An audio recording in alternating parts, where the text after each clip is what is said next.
Welcome to the Travel Squad podcast, where adventure meets inspiration. We're your hosts. I'm Brittany. I'm Kim. And I'm Jamal. Together we explore international destinations, hike epic national parks, and share unforgettable travel experiences with you, one passport stamp at a time. Our mission is to inspire you to travel by showing you how you can make it work no matter your budget, schedule, or experience level. We bring you along so that you can laugh, get excited, and start planning your own trip. So grab your ticket and your passport. And don't forget your travel insurance. And get ready to embark on a new adventure with us around the globe. Hey, Squaddies. Hey, Squad. Travel Squad Podcast is back with Just the Tip, our new Friday mini episode series where we give you quick travel stories, hacks, and recommendations to set you off into the weekend right. Today we're sharing 5 apps you should always have downloaded to make travel, planning, and traveling easier than ever. Yeah, so we have 5 of them today. We're going to start off with Google Maps. We always hype up Google Maps. What I love about it is that you can download the cities or areas that you'll be visiting in advance. And I recommend doing this, especially on the offline feature option, because you can access the maps and navigation features without needing a data connection. And if you're planning a road trip, be sure to download the areas along your route. We actually just did this for a Havasupai backpacking trip, and it was helpful because we lost service shortly after our last gas fill in Kingman, and we didn't have service at our hotel or on the road to get to the trailhead. So having it downloaded in advance was really essential. Yeah, and not even just domestically when you're kind of in those rural areas, right? If you don't have data connection, you're not going to be able to map yourself out. So that's why you need it downloaded. But this comes in really handy, especially for that international travel, right? Not a lot of us necessarily have data plans when we go out of country, so we're only confined to the internet when we do have Wi-Fi. So if you're in a foreign country, foreign city, really need to know how to navigate, you want to have it downloaded for that international city or destination that you're in. And again, when you download Google Maps for your specific area or region that you're in, it's as if you're online. It's going to have your restaurants on there, directions, landmarks, everything that you would have as if you were online. It's here when you have it downloaded offline, and it's a lifesaver internationally for us. I particularly like Google Maps internationally. I feel like the directions are much more on point. They have a lot more of the detailed street names and whatnot, because Apple Maps also now has this feature where you can download for offline. But whenever I'm international, I always use Google Maps because it's better. And if you do have data while you're in another country, then you can use it for the public transport system, especially if you're in Rome or in Munich in Germany. You can easily use the mass transit, and it'll tell you what line or metro or bus or whatever to get on. And it makes it super easy so that you don't have to look at all of these other apps. You just use that one app to get that. Another feature of Google Maps is that you can make a list. If you're planning a trip, you can tag every location that you want to plan to go to within your trip, and it makes a list, and then you can share that list with other people or other travelers, and you can add places in together, and then you can see where things are in approximation to plan your trip. That's a really cool feature. I actually had my coworker share her Google Map list with me for her trip to Greece, and I use that thing like a Bible. Always comes in handy. I feel like in every general episode we give this in the tips recommendation, and we would be remiss if we didn't put it here, because you have to have Google Maps downloaded, let alone utilizing the offline feature. App number 2 that we always hype up about, and this is especially since we are avid outdoor people and hikers, is going to be AllTrails, more particularly AllTrails Plus, which is their paid version, but you don't have to get AllTrails Plus. There is the free app of just AllTrails. But Brittany, you usually use this the most on our travels, so why don't you go into the details really about this app and the benefits of it? Well, I will say that if you are an avid hiker or a directionally challenged person, I highly recommend the paid version. We have gotten lost on so many different trails that I finally pulled the trigger and was like, we need the AllTrails Plus subscription. It's only $36 a year, which I'm shocked by, because I seriously thought it would be somewhere between $100, $200, but $36, it's that's not much. No, and it can save us from getting lost, like the 16 miles hike in Kings Canyon that we accidentally did. But beyond that, what I love about the paid version is that you can download offline trails. So when you're in the remote areas and you don't have service because you're going to be on an epic hike, you can look at the trail map and see where you are on that trail map to see how far you are from the destination. Have you gone off track? Did you make a wrong turn? Sometimes it'll even show like other waterfalls along the way. So if you wanted to do a little detour, you at least know where you are on the map and how to get back to the main trail. And I really love that. Also, you can do this on the free version as well, but you can make lists and you can do it by trips or national parks or areas you plan to visit. So I've made a list for our Banff trip. I have one on our upcoming trip to Iceland. I even have one on like San Diego hikes that I want to do. So you can make the lists and then make downloads as often as you want. Well, not only does this help you keep on track when you're in remote nature areas to make sure you're staying on the trail and prevent you from getting lost, but again, if you just say a region or national park, it will pull up all the hikes available in that area. It will tell you how strenuous it is.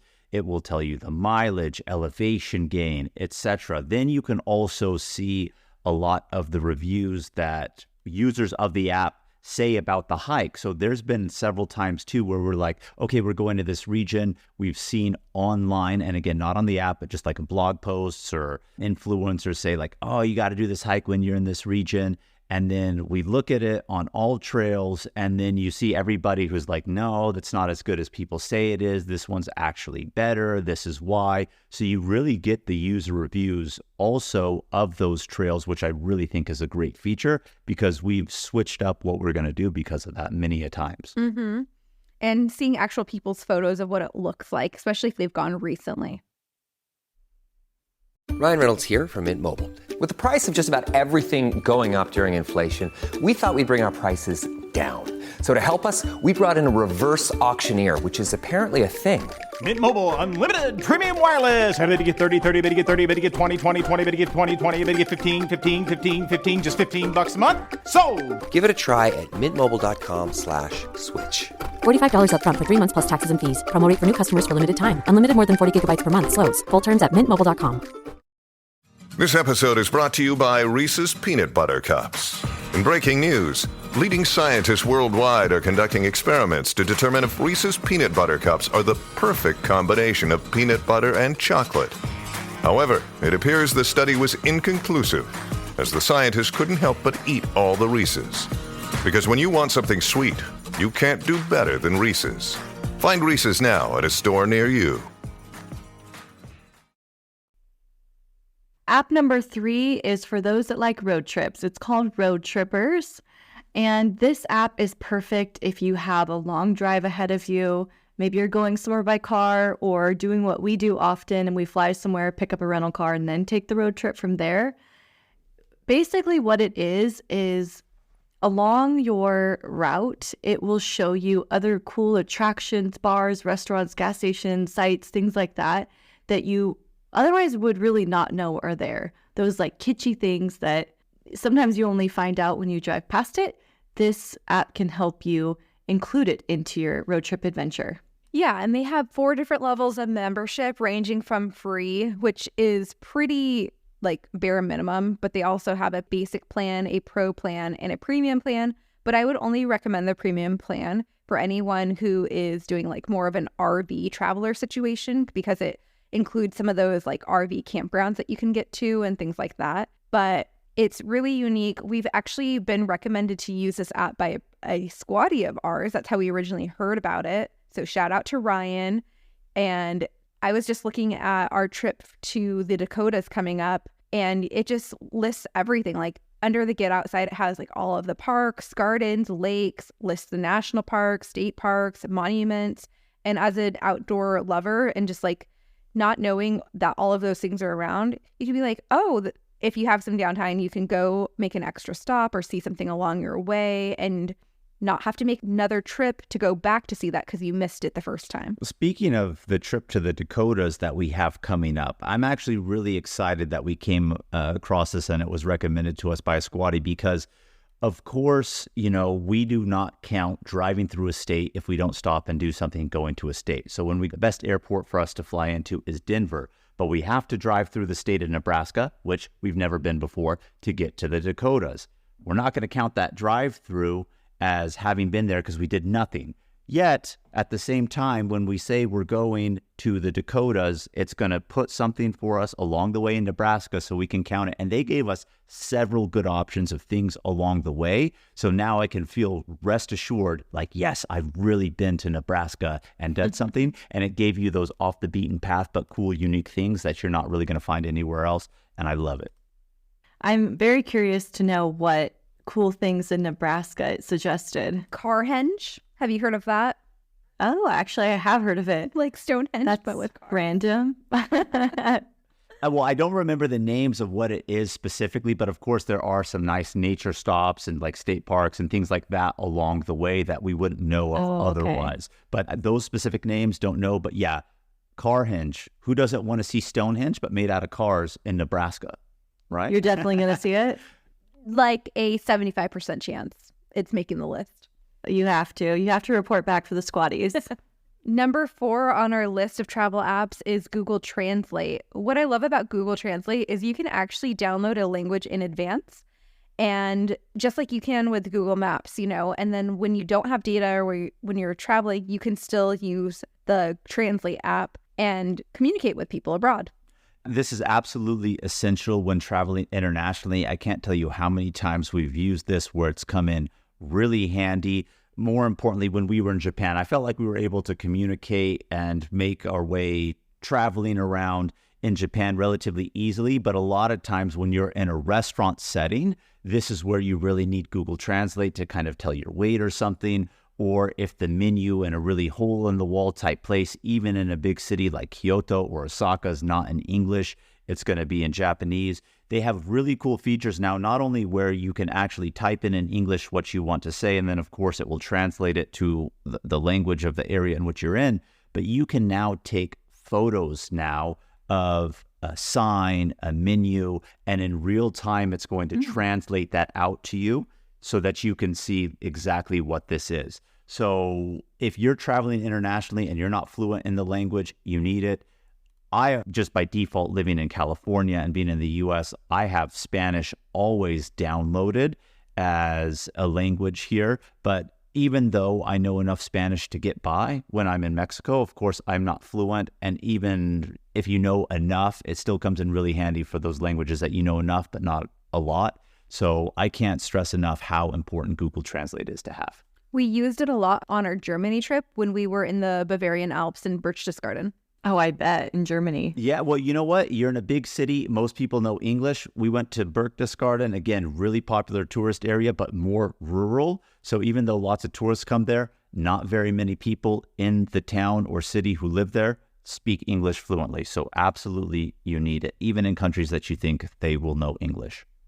Last but certainly not least on this list of 5 is going to be TripIt. This is a new app that I've recently downloaded. I've heard a lot about it. I mean, I've seen the Points guy talk about this, other blog posts talk about how really unique TripIt is. But what this app does is it syncs with your email inbox, and it will take all your reservations for a trip, whether it be for flight reservation, rental car reservation, hotel reservation, any sort of event ticket that you buy for that trip, and it will kind of like coordinate those dates. And as a good example, let's just say we're going to New York.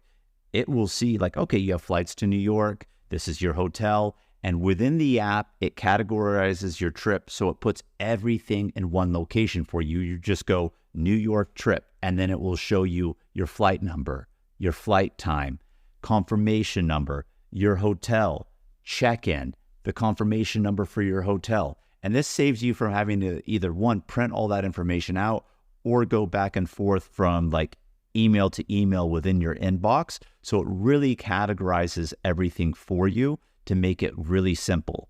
And if you have multiple trips planned at the same time, of course, it's not going to put, oh, this is all travel stuff and put it together. It really recognizes from the dates and location and categorizes it for you. So you could just like click, oh, New York. And guess what? A month later, you're going to be internationally. Let's just say Munich. Oh, here's your Munich trip right here with all your information. With any app these days, of course, there's going to be free versions and paid versions. TripIt does have a paid version that gives you a few little added extras. And some of those added extras will be, letting you know, okay, you have a flight today. This is what time, based off of your location, you should leave for the airport. It does a fare tracker also, so it will recognize the flight that you bought. And if it happens to be cheaper, it will give you a notification of that, depending on the airline that you're flying, of course, and their either reimbursement or readjustment policies. You can use that. Check-in reminders. Even has a feature that point tracks all your reward programs that you're a part of. So that's just with the paid feature, but the free feature puts that itinerary all into one. It has useful additions such as a navigator feature to help you get from point A to point B based off of the itinerary that you have and everything that it's pulled. Airport maps to help you navigate the terminals, your transfers, nearby places, even crime data warning to let you know, hey, maybe you don't want to go into this neighborhood, or if you're here, just be on the lookout, So really unique, and I absolutely love it. And now everything that we have scheduled out is in TripIt, and it really saves me because I can't tell you how many times we land in an airport and I have to ask Brittany, hey, what rental car company are we with? And then she'll have to pull up the email, find it buried somewhere. It's all right here in TripIt now. Love it. That's really cool. I wonder if it would be notifying people of the recent trend in New York City where you're walking around looking at your phone and women are getting punched in the face on the streets of New York. Well, I have not heard about that, but that does not surprise me. But, like I said, I do not have the paid version yet, so I don't know, nor have I been. Well, actually, the crime data one is not on the paid version, but I haven't been anywhere yet where it's giving me a serious warning like that. So maybe we should go to New York and see what it tells us, Kim. I was thinking about going to New York in June, actually, but then this thing's been happening, and I'm always on my phone walking around New York because you have your Google Maps and you're doing your walking directions, and I don't want to get punched in the face. But hey, if there's any New York squatties out there, let us know. Is this rampant, or is it, the media's blowing it up? Yeah, let us know. But nevertheless, these are 5 solid must-have apps for you to have for your travels as an avid traveler. All right, squatties, go download and enjoy traveling. Thanks for tuning in to this week's Just the Tip. Make sure to subscribe, leave a review, and follow us on all our social media platforms at Travel Squad Podcasts. And have fun traveling this weekend. Bye, squatties. Bye.